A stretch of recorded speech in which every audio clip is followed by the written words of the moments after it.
Madame, quand on a des genoux comme vous, on ne fait pas de la marche. Ça, c'est la phrase assassine qu'un médecin m'a dite il y a 15 ans, juste quand j'allais partir pour Compostelle à pied. Eh bien, figurez-vous qu'aujourd'hui, je suis au-dessus de ces magnifiques montagnes en République tchèque et pourtant, je ne suis ni sportive ni entraînée et ça fait 2 mois que je roule à vélo avec toujours les mêmes genoux. Mais j'ai un secret pour tenir sur la longueur et je vais vous en parler dans cette vidéo.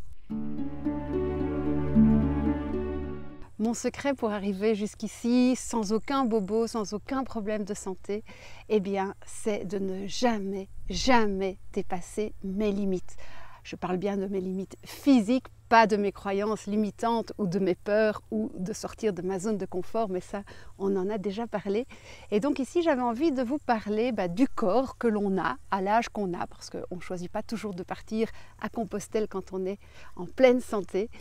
Et j'avais envie de témoigner pour vous encourager à partir, mais à partir en respectant vraiment le véhicule que vous avez, c'est-à-dire votre corps. Et je vous donne plein de petits trucs pour arriver jusqu'au bout de votre chemin. Pour la petite histoire, à 22 ans, j'avais un projet de partir faire le tour du monde à vélo, un peu comme mon idole Sylvain Tesson à l'époque. Et mon ami radiologue m'a diagnostiqué un défaut des genoux qui a fait que c'était incompatible avec le vélo.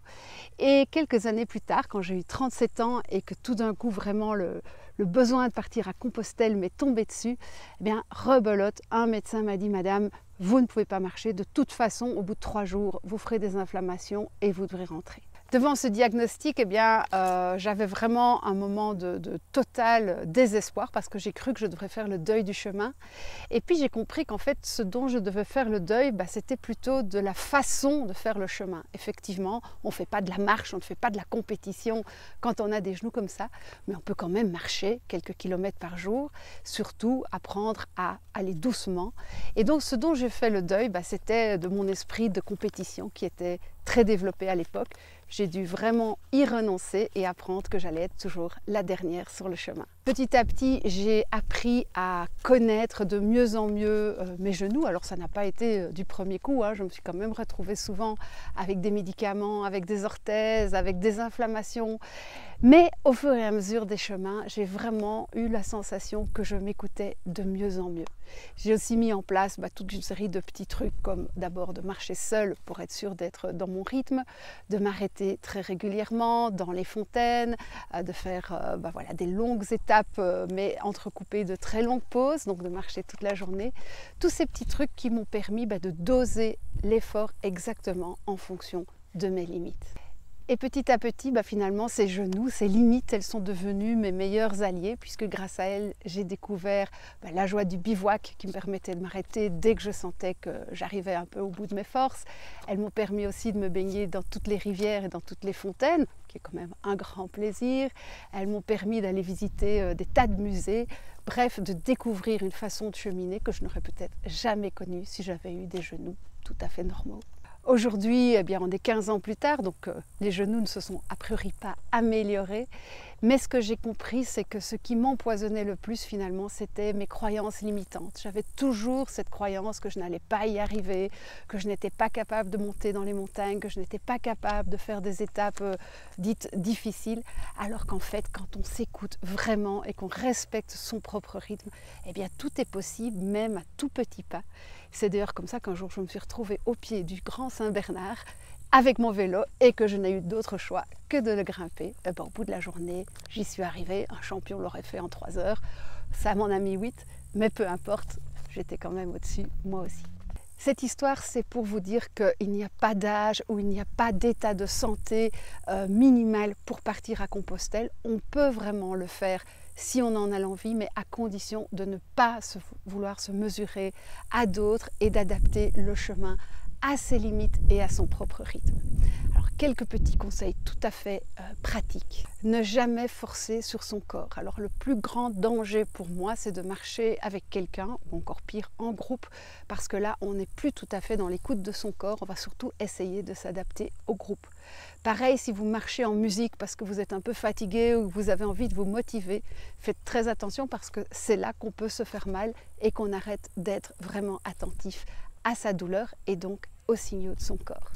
Ne pas se fixer d'étapes, surtout pas de longues étapes à l'avance parce qu'on ne sait jamais quelles seront les conditions météo et à vélo c'est encore plus vrai qu'à pied. Il suffit d'avoir du vent de face ou de la pluie et vraiment on est très ralenti. Si on a du vent dans le dos, on peut avancer beaucoup plus vite. Mais à pied c'est important aussi de s'écouter et donc ne réservez pas, n'anticipez pas vos étapes. Un conseil, vraiment laissez-vous porter par le chemin. Il y a toujours des solutions pour dormir et pour manger. À propos de manger, eh bien, je pense que c'est important de se faire plaisir quand on est sur le chemin. Faites attention si vous voyez que vous maigrissez rapidement, parce que ça veut dire que vous êtes en train de puiser dans vos ressources. Personnellement, pour la petite anecdote, moi je ne perds pas 1 gramme sur le chemin. Alors je perds peut-être un peu de gras, mais en général, je suis plutôt très stable, voire même un peu plus rondelette à la fin, parce que je suis une gourmande et j'aime bien manger sur le chemin. Contrairement à ce qu'on vous dira qu'il faut marcher son étape sans s'arrêter, eh bien faites des pauses et surtout répartissez les pauses tout au long de la journée. Pensez que vous êtes un moteur qui chauffe et qu'il faut refroidir le moteur. Faites comme moi si vous aimez ça, allez vous plonger dans les rivières et n'hésitez pas vraiment à prendre des longues pauses. 1 heure de marche, 1 heure de pause, ça vous permettra à la fin de la journée d'avoir marché 20 à 25 km. Il y a 12 heures de clarté, il n'y a vraiment pas de souci avec ça.